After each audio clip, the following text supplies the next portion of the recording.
Minha nora me chamou de velha, egoísta e mesquinha, no meio de um restaurante lotado, na frente de 15 pessoas. Mas o que eu disse depois fez ela perder tudo.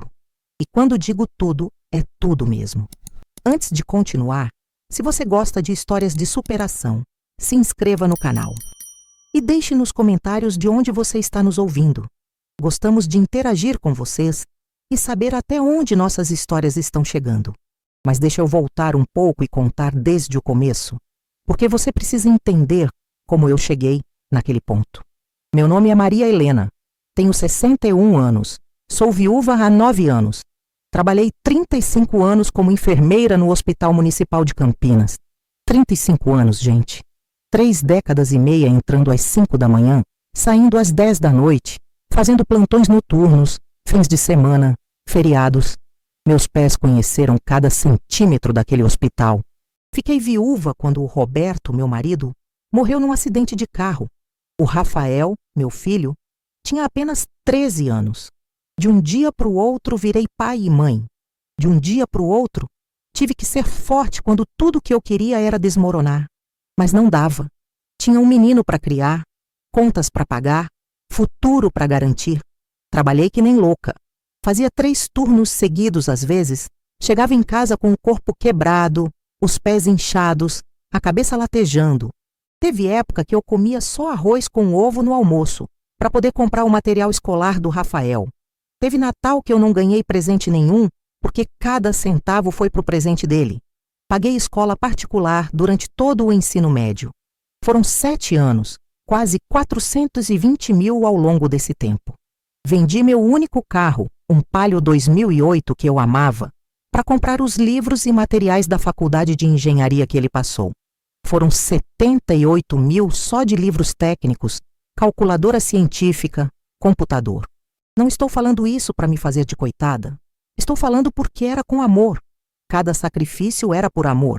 Via meu filho estudando de madrugada, via o esforço dele e pensava: vale a pena, tudo vale a pena. Quando ele se formou, dei um carro seminovo de presente. Um Civic 2015, 68 mil que eu tinha juntado centavo por centavo durante 3 anos. Vi meu filho chorando de emoção quando entregou aquela chave e pensei: essa é a maior riqueza que existe. Sempre fui uma pessoa simples, honesta, trabalhadora. Nunca pedi nada a ninguém, sempre me virei sozinha. Morava numa casa de 3 quartos no centro de Campinas, casa antiga, cheia de memórias, onde criei o Rafael. Acreditava que dignidade não tem preço, que trabalho honesto vale mais que qualquer dinheiro fácil. E minha relação com o Rafael era tudo para mim. Ele me ligava todo dia, almoçava comigo aos domingos, me levava para passear. Mesmo depois de adulto, formado, trabalhando, ele continuava sendo meu menino. Carinhoso, atencioso, preocupado. Até ela aparecer. Foi há 3 anos que o Rafael conheceu a Bruna Tavares. Ele tinha 28 anos, ela 27 na época. Conheceram num evento de networking em São Paulo. Ela era influenciadora digital, daquelas que vivem postando foto de roupa cara, restaurante chique, viagem para fora. Lembro do dia que ele me apresentou ela. Chegaram na minha casa num sábado de tarde. A Bruna desceu de um BMW conversível branco, óculos escuros enormes, roupa de grife, aquela maquiagem perfeita de quem acabou de sair do salão. Desde o primeiro segundo percebi algo estranho. Ela entrou na minha casa, olhando tudo de cima a baixo, com aquele olhar de quem estava avaliando, julgando, calculando. Sorriu para mim, disse: "Muito prazer, sogra." Mas o sorriso não chegou nos olhos. Eu tinha feito um almoço especial. Frango assado, arroz, feijão, farofa, aquela comida caseira gostosa. A Bruna comeu 3 garfadas e disse que estava de dieta.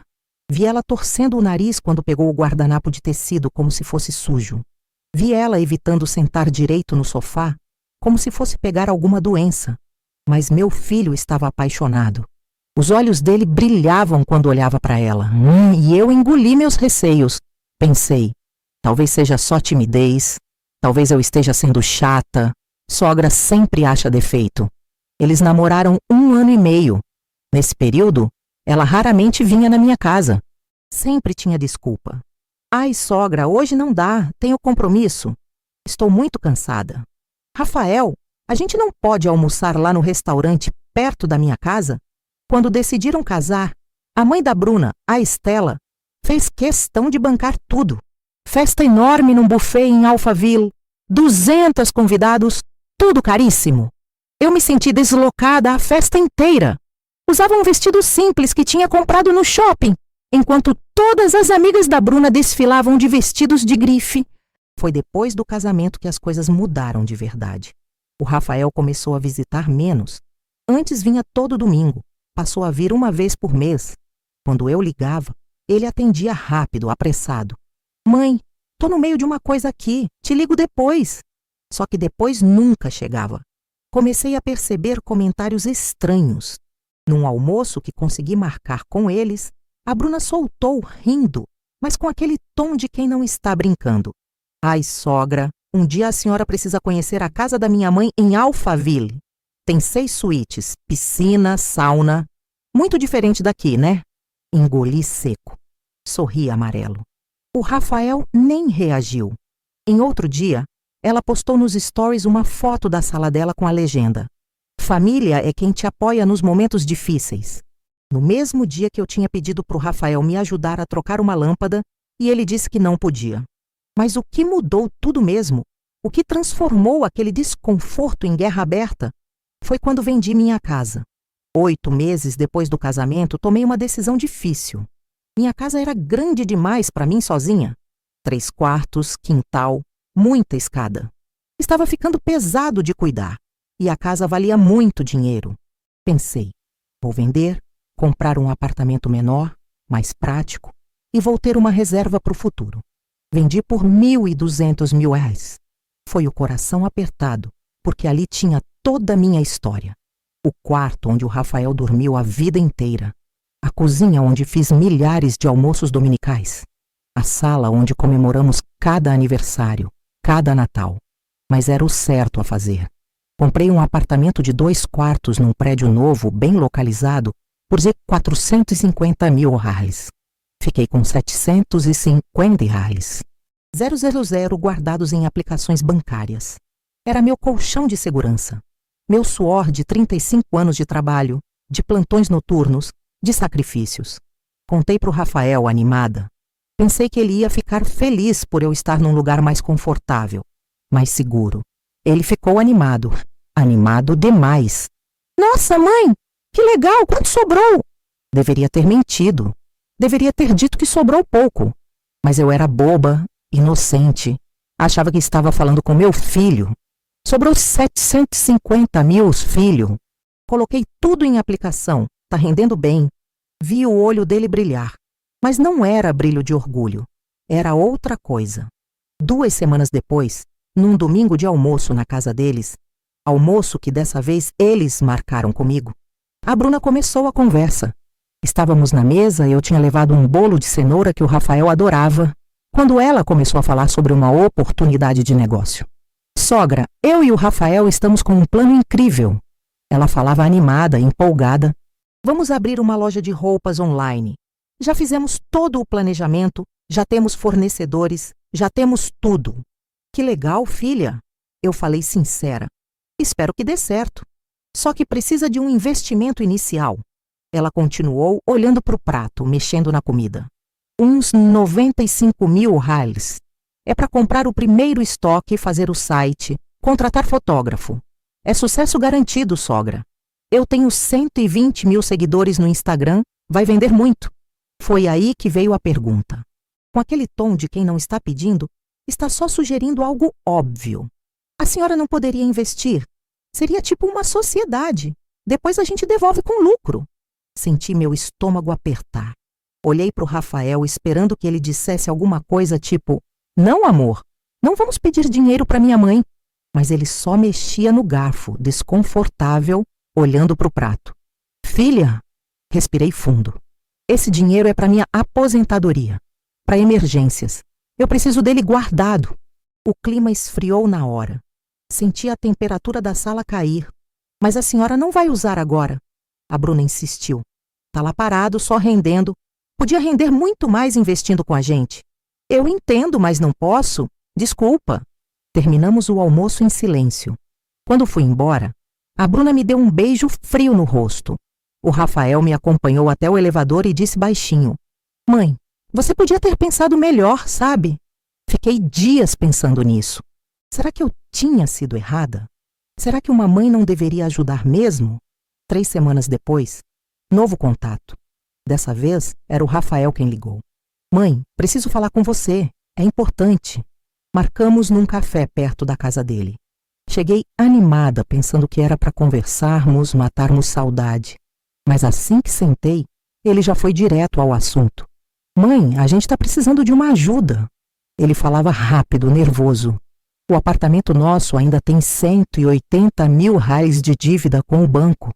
Se a gente quitar agora, tem desconto. Ficaria 150 mil reais só. Meu coração apertou. E eu queria pedir para a senhora emprestar esse dinheiro para a gente. A gente devolve em 2 anos com juros. A gente assina contrato, coloca tudo no papel. Filho, tentei segurar a emoção. É muito dinheiro? Eu não tenho condições. Mas a senhora tem 750 mil reais guardados. Ele falou mais alto que o normal. Algumas pessoas no café olharam. Não estou pedindo de graça, estou pedindo emprestado. Família se ajuda, mãe. Eu sei, filho, mas a mãe da Bruna empresta dinheiro pra gente toda hora. Ele me cortou. Deu entrada no carro dela, pagou a lua de mel. E a minha mãe? Não quer ajudar? Aquelas palavras doeram mais que qualquer tapa. Não é que eu não queira, filho. É que eu preciso desse dinheiro para minha segurança.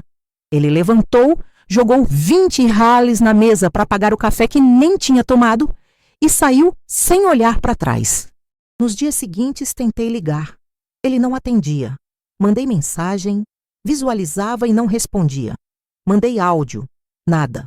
2 semanas em silêncio total. Foi quando comecei a ver os posts da Bruna. Fotos com a família dela, legendas tipo: família é quem está do seu lado sempre. Foto com a mãe dela. Gratidão eterna por quem me apoia incondicionalmente. Eu sabia que eram indiretas para mim.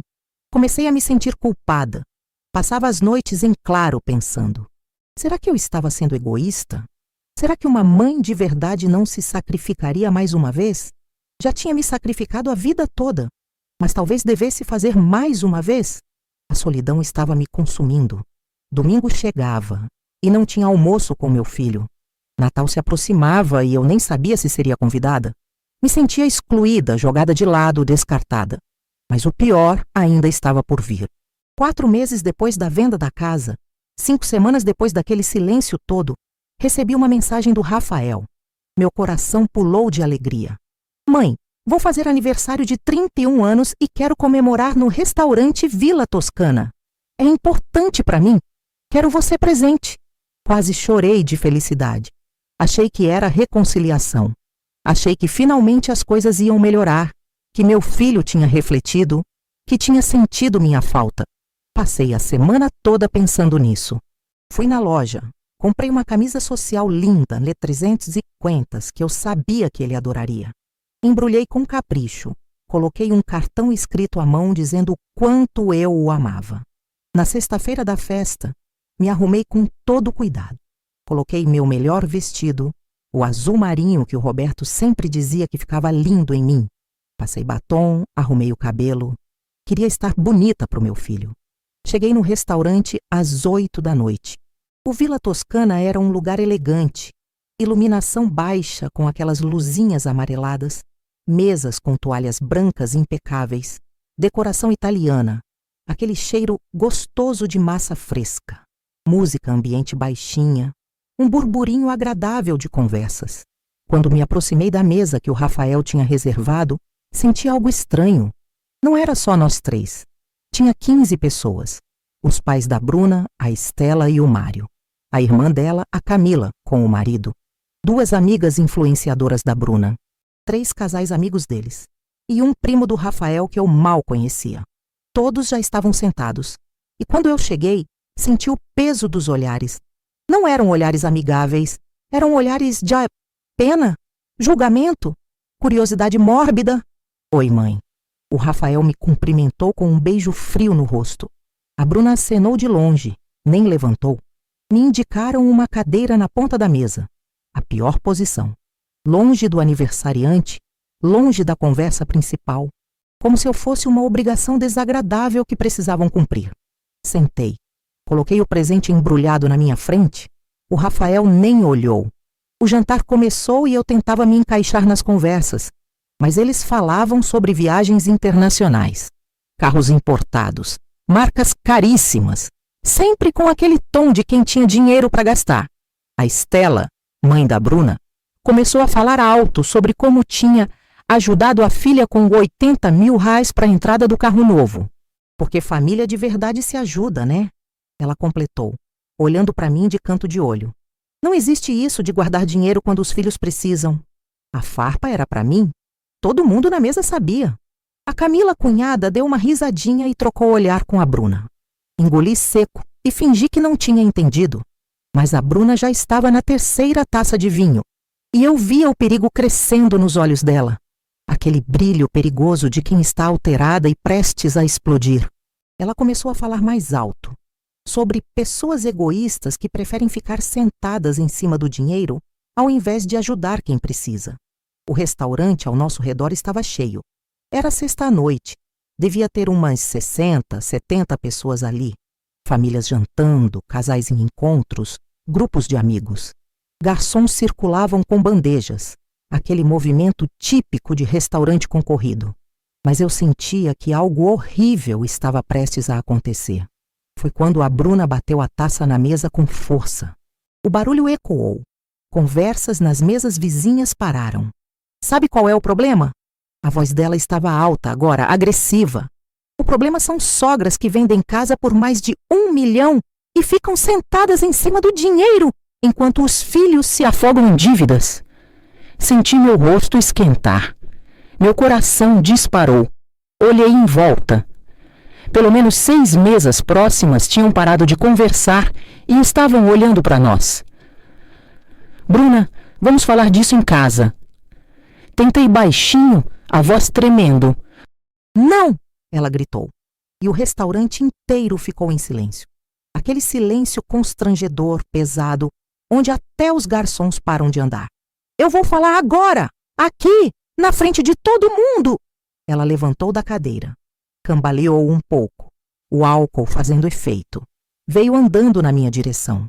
Você vendeu aquela casa, ficou com uma fortuna, e o que fez? Nada! Ela gritava, o dedo apontado para mim.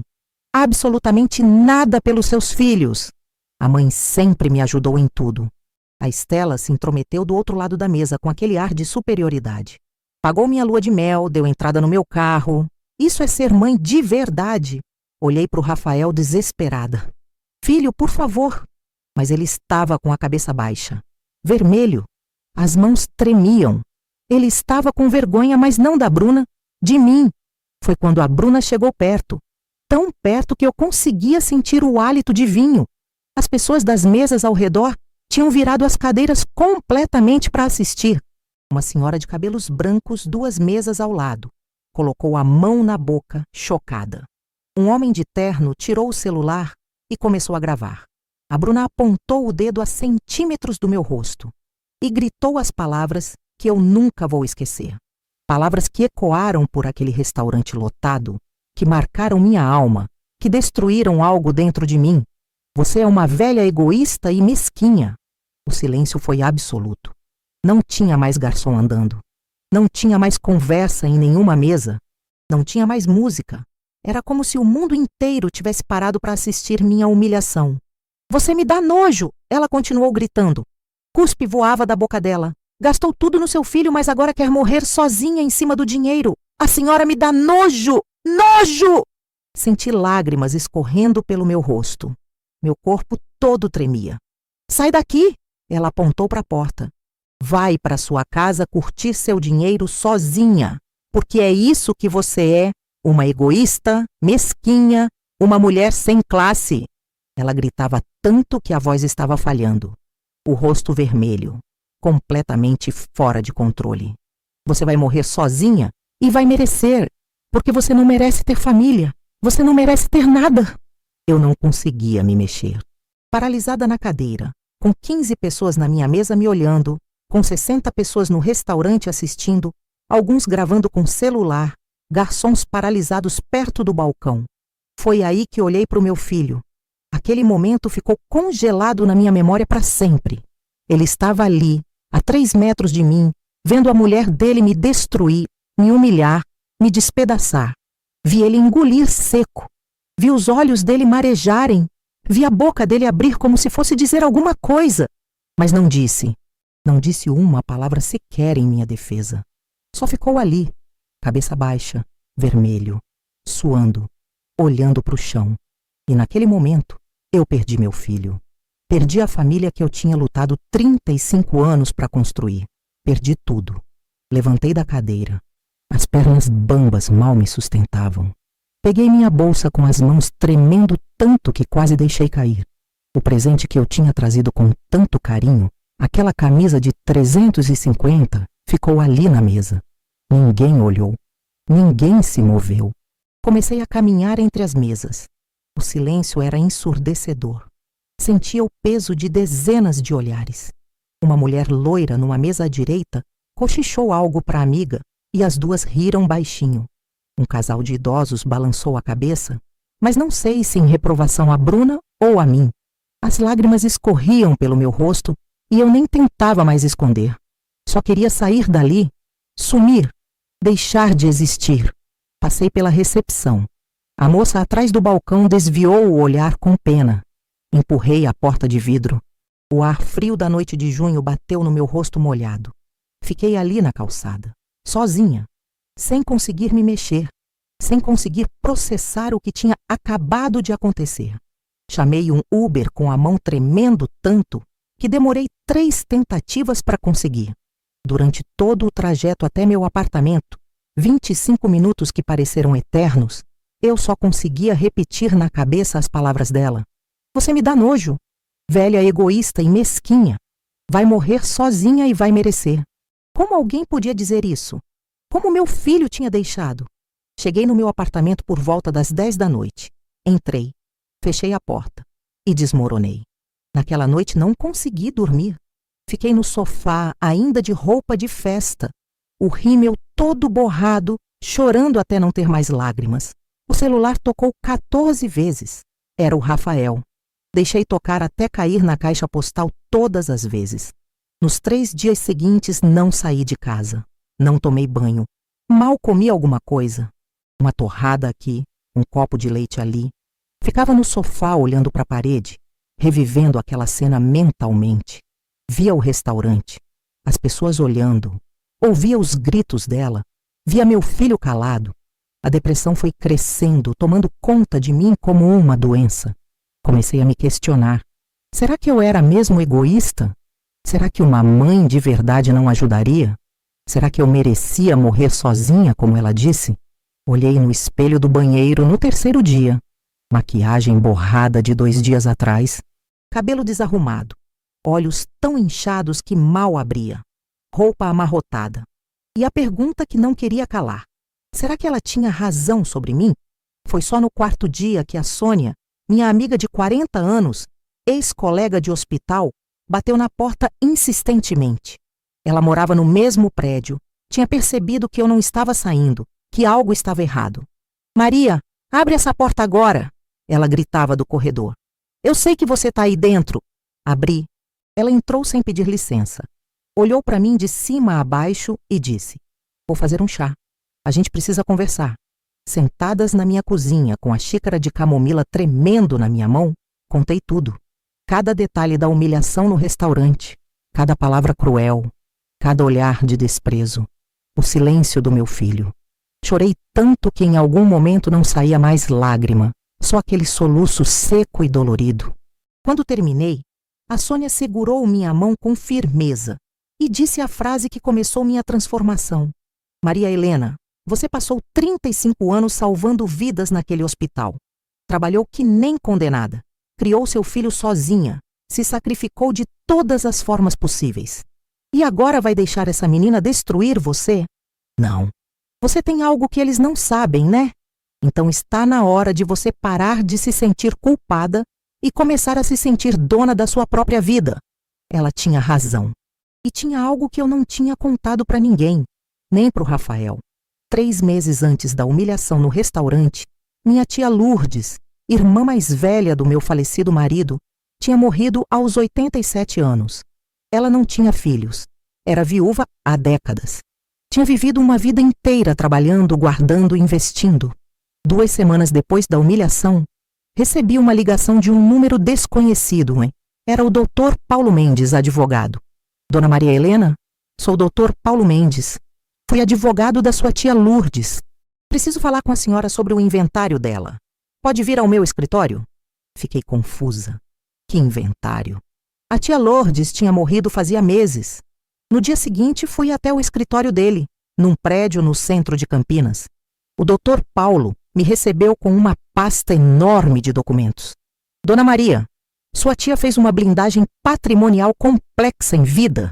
O inventário levou tempo para ser concluído por causa da burocracia. Mas agora tudo está regularizado. Ele abriu a pasta. Eram escrituras de 2 apartamentos que ela tinha alugado durante anos. Títulos de investimentos, ações, papéis que eu nem entendia direito. Sua tia deixou tudo para a senhora. O patrimônio total soma 1.400 mil ailes. Fiquei em choque. 1.400.000 reais. Somados aos 750 mil que eu já tinha, eu estava com 2.150 mil. 2.150.000 reais. E nem o Rafael, nem a Bruna, nem ninguém sabia disso. Naquele momento, sentada no escritório do advogado, uma sensação estranha tomou conta de mim. Não era alegria pelo dinheiro. Era algo mais profundo. Era poder. Doutor Paulo, eu disse, com uma voz que surpreendeu até a mim mesma pela firmeza. Quero blindar todo esse patrimônio. Quero que ninguém além de mim tenha acesso. Ninguém. Em hipótese nenhuma.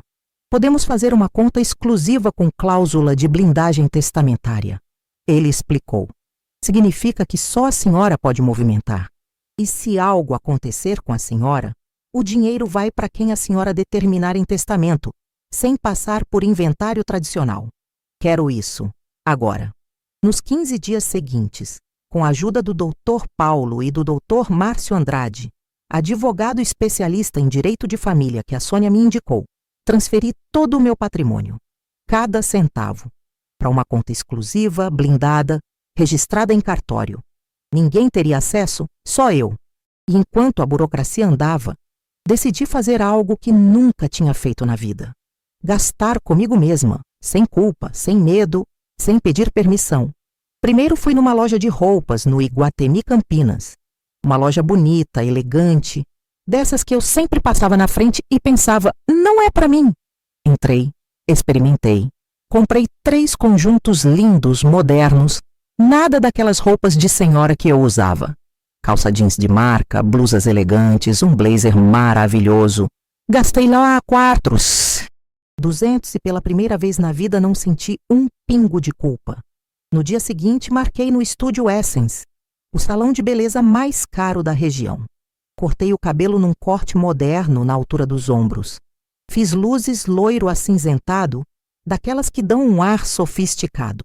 Tratamento completo de hidratação. Fiz as unhas, sobrancelha, design.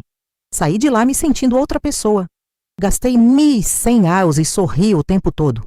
Passei no dentista para aquela limpeza e clareamento que vinha adiando havia anos. 850. Marquei nutricionista para fazer uma reeducação alimentar. Entrei numa academia boa, com personal trainer. Investi 18 mil em mim mesma só naquele primeiro mês. E cada vez que olhava no espelho, vi uma mulher diferente surgindo. Não era só sobre a aparência. Era sobre atitude. Sobre finalmente me colocar em primeiro lugar. Sobre entender que eu merecia, depois de 35 anos cuidando dos outros. Bloqueei o número do Rafael temporariamente. Precisava desse espaço para me fortalecer, para não cair em manipulação, para não fraquejar quando ele ligasse chorando. 3 semanas depois da humilhação, fiz algo que era meu sonho havia 15 anos. Viajei. Chamei a Sônia e a Margarete, outra amiga do hospital, e comprei passagens para a Europa. 2 meses. Paris, Roma, Barcelona. Gastei 85 mil reais na viagem inteira E não pensei 2 vezes. Foram os 2 meses mais incríveis da minha vida. Conheci a Torre Eiffel, caminhei pelas ruas de Paris, tomei vinho de verdade em Roma, vi o Coliseu, dancei em Barcelona. Me senti viva, me senti jovem, me senti dona da minha vida e postei tudo nas redes sociais. Cada foto, cada momento. Eu sorrindo de verdade, em lugares lindos, com roupas novas, com aquele visual moderno. Queria que o Rafael visse, queria que a Bruna visse, queria que eles percebessem que eu não tinha desmoronado, que eu estava melhor do que nunca. Soube por conhecidos em comum que ele estava tentando me contatar desesperadamente, que a Bruna tinha visto minhas fotos e estava preocupada. Preocupada, claro. Preocupada que o dinheiro estivesse escapando pelos dedos dela. 5 meses depois da humilhação no restaurante, num sábado de manhã, a campainha do meu apartamento tocou. Olhei pelo olho mágico. Era o Rafael. E a Bruna. Os dois ali, sem avisar, com cara de quem tinha vindo numa missão. E eu soube na hora. Não era reconciliação verdadeira. Era a última tentativa deles de conseguir o dinheiro. Respirei fundo. Arrumei o cabelo. Passei um gloss. Estava pronta para esse momento. Tinha ensaiado mentalmente durante meses. Sabia exatamente o que ia fazer. Abri a porta. Oi, mãe! O Rafael tentou me abraçar. Dei um passo para trás. Não deixei. Olá! Minha voz saiu fria, controlada. Podemos entrar? Ele perguntou desconfortável. Deixei. Ofereci café por educação, não por vontade. Eles sentaram no sofá, enquanto eu preparava na cozinha. Dava para ouvir eles cochichando. A Bruna ensaiando as falas. Você deixa eu falar primeiro, tá? Se ela recusar, você entra com o emocional. Voltei com as xícaras, sentei na poltrona em frente, não ao lado deles no sofá. Mantive distância. Cruzei as pernas. Tomei um gole do meu café calmamente. A Bruna começou. E eu percebi imediatamente que ela tinha ensaiado cada palavra. Sogra. A voz dela estava suave, doce, completamente diferente daquela noite. Eu errei muito. Eu sei que errei. Estava estressada com as contas, com problemas no meu trabalho, com pressão dos meus pais. Eu falei coisas horríveis que eu não queria dizer. As lágrimas dela eram perfeitas. Começaram a escorrer na hora certa. Você me perdoa? Por favor? Eu não durmo direito desde aquele dia. Fico pensando no que fiz. Fiquei em silêncio, apenas olhando. Tomei outro gole do meu café com calma. Deixei o silêncio pesar. Ela continuou. Mudou de tática. Elogios agora. A verdade é que eu te admiro muito, sogra. Você sempre foi tão forte, tão independente, tão trabalhadora. Eu queria ser como você. Minha mãe me mimou demais. Eu não aprendi o valor das coisas. Mas você é um exemplo. Quase ri, mas mantive a expressão neutra. O Rafael entrou. Mãe, a gente refletiu muito. 5 meses pensando. E a gente percebeu que você é a pessoa mais importante da minha vida. Eu sinto sua falta todo dia. Sinto falta dos nossos almoços, das nossas conversas. A gente quer você de volta na nossa vida, sogra. A Bruna continuou. A gente quer fazer as pazes. Recomeçar. Do jeito certo dessa vez. Fiquei mais uns 30 segundos em silêncio. Tomei o último gole do café. Coloquei a xícara na mesinha com calma. E então perguntei com uma voz totalmente neutra. Vieram pedir dinheiro? Os dois congelaram. Não, mãe, não é isso. O Rafael começou. Porque se vieram, eu cortei. Podem ir embora agora. Vai economizar tempo de todo mundo. Mãe, como você pode pensar isso? Ele tentou parecer ofendido. Vocês lembram daquele dia no Vila Toscana? Minha voz continuava calma, mas firme. Lembram de cada palavra que disseram? O silêncio. Você é uma velha egoísta e mesquinha. Repeti as palavras dela. Você me dá nojo. Vai morrer sozinha e vai merecer. A Bruna ficou pálida. Lembra disso, Bruna? Porque eu lembro. Cada palavra, cada grito, cada olhar das 60 pessoas que assistiram você me humilhar. Sogra, eu já pedi desculpas. E você? Olhei para o Rafael. Meu filho, que eu criei sozinha, que eu dei tudo. Ficou sentado, calado. Não disse uma palavra em minha defesa. Ele baixou a cabeça. As mãos dele tremiam. Vocês não vieram porque sentem minha falta. Vocês vieram pelo dinheiro que acham que eu tenho. Não é verdade? A Bruna tentou, mas a voz saiu falsa. Então me respondam uma coisa. Me levantei da poltrona. Por que nos últimos 5 meses, enquanto eu estava viajando pela Europa, postando fotos feliz, nenhum de vocês mandou uma mensagem simples, tipo: "Que bom ver você feliz, mãe. Por que só apareceram agora quando voltei?" Silêncio. Vou facilitar para vocês. Caminhei até a porta do apartamento. Abri completamente. Não vão ver 1 centavo, nenhum, porque eu fiz algo que vocês não esperavam. Eles me olharam confusos. Eu blindei todo o meu patrimônio. Está tudo registrado em cartório. Conta exclusiva que só eu posso movimentar. Cláusula testamentária que determina que, quando eu morrer, tudo vai para instituições de caridade. Nem passar por inventário vai. A Bruna ficou boquiaberta. E tem mais, continuei. Vocês acham que eu tenho só os 750 mil da venda da casa? Vocês não sabem de nada. O Rafael estava pálido. Minha tia Lourdes me deixou herança. 1.400 mil reais. Somados ao que eu já tinha, são 2.150 mil. 2.150.000 reais que vocês nunca vão ver. E então chegou o momento. O momento que eu tinha ensaiado mentalmente 1000 vezes. Endireitei a postura, olhei nos olhos dos dois. E com uma voz que saía do fundo da minha alma, com uma firmeza que surpreendeu até a mim mesma, falei as 3 palavras que mudaram tudo. Eu sou dona. O silêncio foi absoluto, pesado, sufocante. A Bruna, que estava falando segundos antes, ficou muda, boca aberta, sem conseguir emitir um som. O Rafael congelou, os olhos arregalados. Continuei, aproveitando o poder daquelas palavras. Eu sou dona desta casa. Eu sou dona do meu dinheiro. Eu sou dona da minha vida. Eu sou dona das minhas decisões. Eu sou dona do meu tempo. Eu sou dona do meu futuro. Dei um passo em direção a eles. E sabem o que mais? Durante 35 anos eu fui escrava. Escrava do trabalho, escrava das contas, escrava da responsabilidade, escrava da maternidade. Me sacrifiquei até não sobrar nada de mim. E quando finalmente consegui um pouco de liberdade, vocês queriam me transformar em escrava de novo. Escrava do dinheiro que vocês querem. A Bruna tentou falar, mas eu levantei a mão. Agora é a minha vez de falar. Vocês vão sentar aí e ouvir. Eles sentaram de volta no sofá como crianças repreendidas. Vocês sabem o que eu tenho nas mãos? Peguei meu celular. Tenho 3 gravações daquela noite, de pessoas diferentes que estavam no restaurante. Gravações de você, Bruna, me humilhando, gritando que eu te dou nojo, xingando uma mulher de 61 anos na frente de dezenas de pessoas. O rosto dela ficou branco.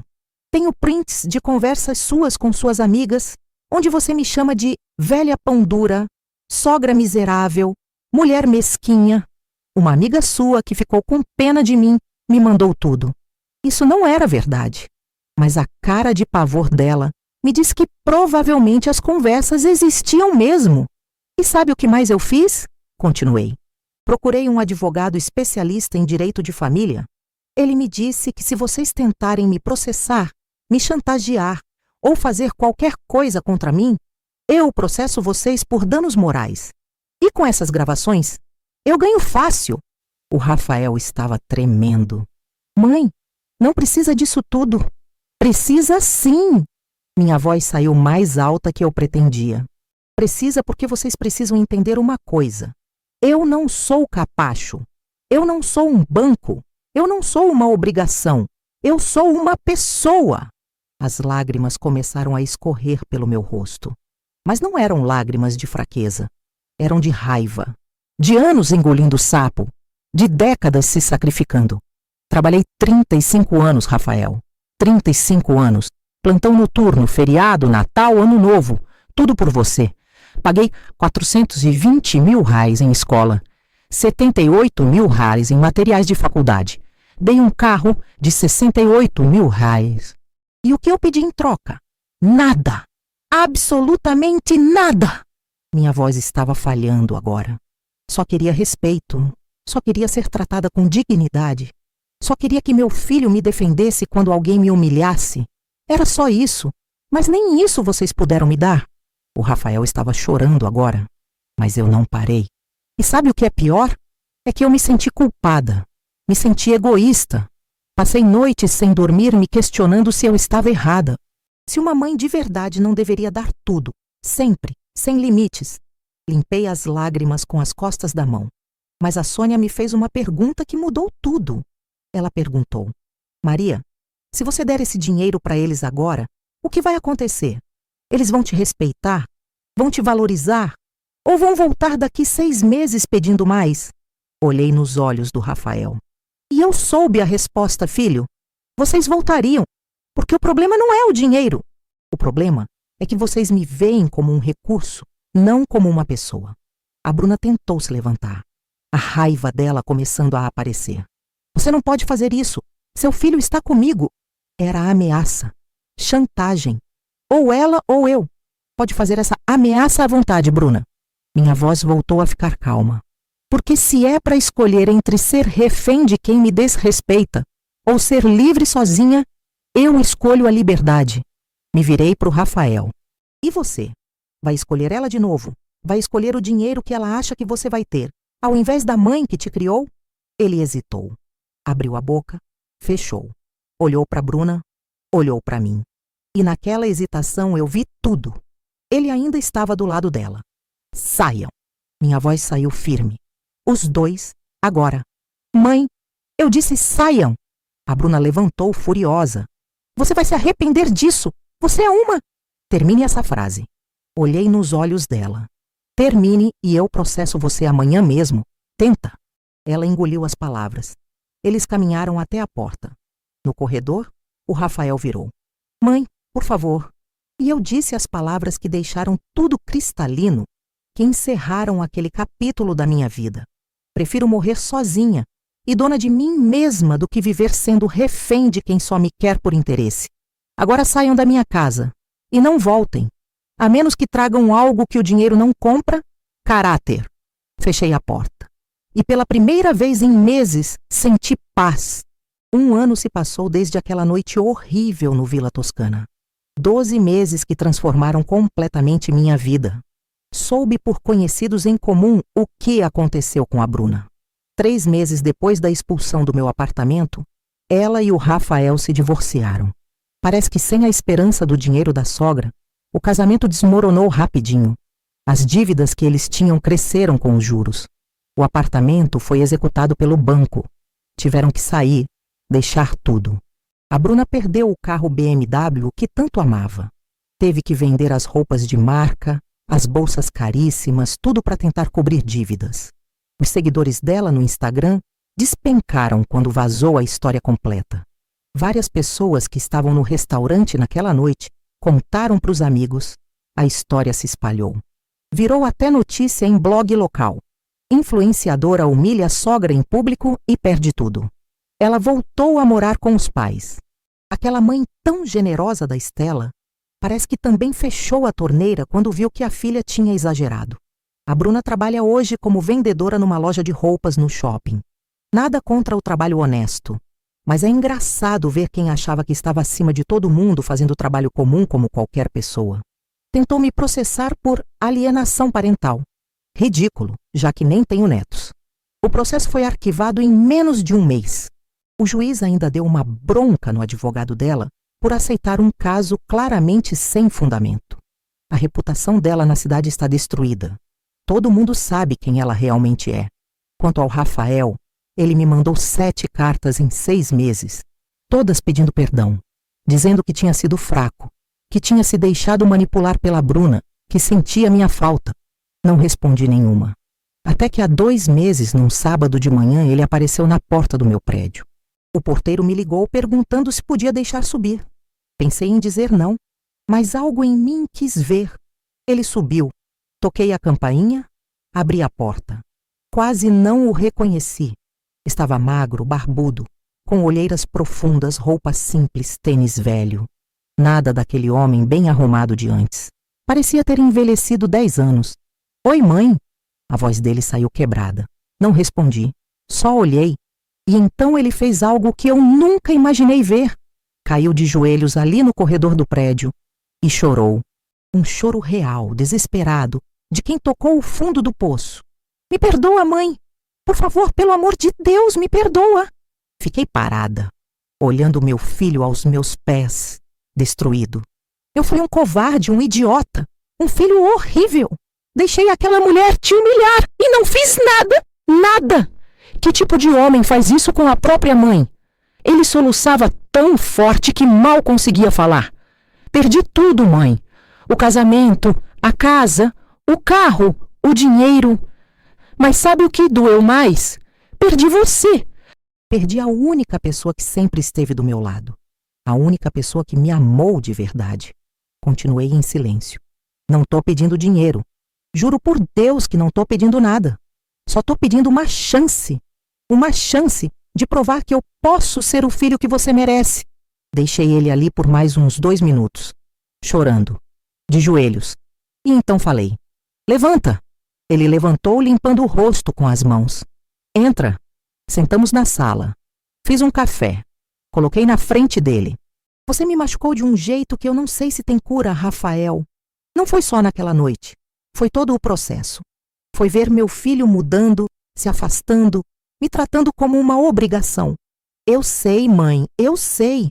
Foram 35 anos me sacrificando. E bastou uma mulher bonita aparecer para você esquecer tudo. Ele só conseguia chorar. Mas sabe o que aprendi nesse 1 ano?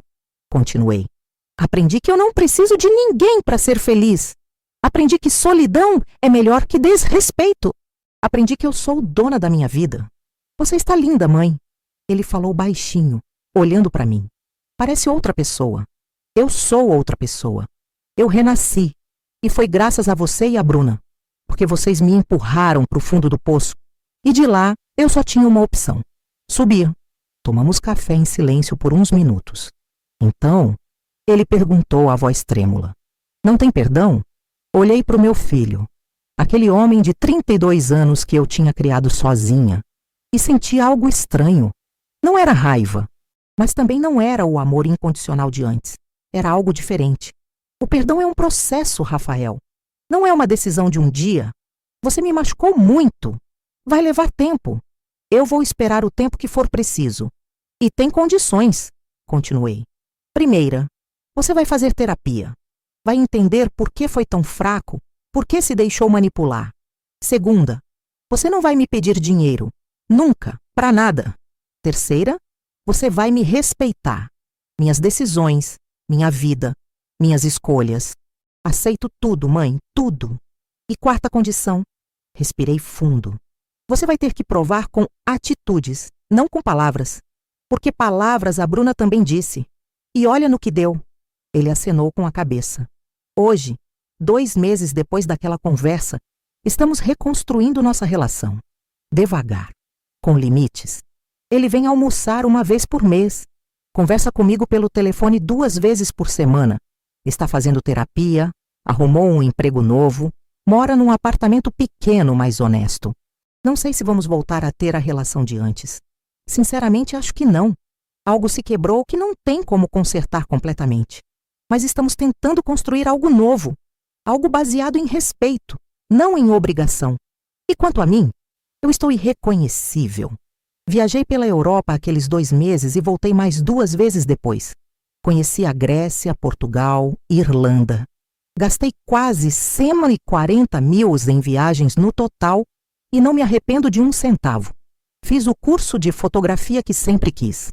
Comprei uma câmera profissional dessas caras, 15 mil reais. Algumas das minhas fotos foram vendidas numa exposição local de artistas iniciantes. Ganhei 3.200 dólares com isso e me senti a mulher mais realizada do mundo. Reformei completamente meu apartamento. Troquei todos os móveis, pintei as paredes de cores que eu gosto, montei um cantinho de leitura lindo. Gastei 62 mil e agora minha casa é meu refúgio perfeito. Continuo doando 20 mil reais por ano para instituições de idosos, porque eu aprendi que dinheiro sem propósito não vale nada. E ajudar quem realmente precisa, sem esperar nada em troca, enche meu coração. Entrei num grupo de dança sênior e foi lá que conheci o Antônio. Viúvo de 65 anos, aposentado, sorriso lindo. A gente dança forró toda terça e quinta. Já viajamos juntos para Maceió. Passamos uma semana linda na praia. Não sei se vai virar algo sério e tá tudo bem, porque eu aprendi que não preciso de ninguém para ser completa. Acordo todo dia em paz. Durmo em paz. Vivo em paz. A solidão que eu temia, descobri que não é solidão. É liberdade. É poder fazer o que quero, quando quero, sem dar satisfação. É poder gastar meu dinheiro comigo sem culpa. É poder dizer não sem medo. O que eu aprendi com tudo isso? Aprendi que dignidade não tem preço, que respeito não é negociável, que amor próprio não é egoísmo, é sobrevivência. Aprendi que ser mãe não significa ser capacho, que dar tudo para os filhos não significa aceitar qualquer desrespeito, que sacrifício tem limite. Aprendi que família nem sempre é quem tem o mesmo sangue. Às vezes é quem escolhemos. A Sônia, minha amiga, é mais família que muita gente de sangue por aí. Aprendi que nunca é tarde para recomeçar, para estabelecer limites, para escolher a si mesma, para dizer não sem culpa. Aprendi que as 3 palavras mais poderosas que uma mulher pode dizer são: eu sou dona, dona do meu dinheiro, dona da minha vida, dona das minhas escolhas, dona do meu tempo, dona do meu futuro. E ninguém, absolutamente ninguém, vai tirar isso de mim. Obrigada por ter ouvido minha história até o fim. Deixe nos comentários o que você faria nessa situação. Você perdoaria? Você daria o dinheiro? Você teria coragem de expulsar o filho de casa? Quero saber a opinião de vocês. E se você gostou da história, se inscreva no canal para acompanhar mais histórias reais de superação. Porque a vida às vezes nos quebra em 1000 pedaços. Mas quando nos reconstruímos, peça por peça, escolhendo o que colocar de volta e o que deixar para trás, nos tornamos inquebráveis.